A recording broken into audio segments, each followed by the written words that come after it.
Join Cell Academy, Goa's best coaching for IIT, JEE and medical exam preparations for class 7 to 12. Register today for Cell Talent Search exam for class 6 to 12. Admissions are now open for repeaters medical batch for NEET 2022.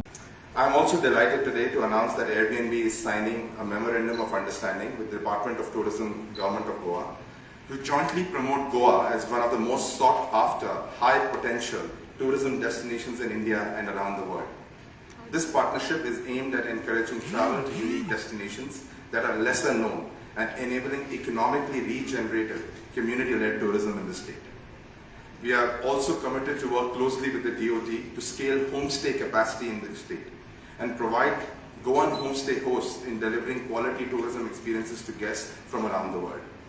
We congratulate Airbnb for working with local communities in Goa to enhance the capacity of hospitality entrepreneurships and promote a homestay ecosystem in the state. We try to build up the homestays through a proper policy. We are almost in the last stage of announcing our homestay policy, which will be maybe coming the next fortnight. That policy will give incentives to every person who would like to get involved in a homestay. So as we start incentivizing this homestay concept, where every person mostly in the rural communities get a chance to enhance their livelihood,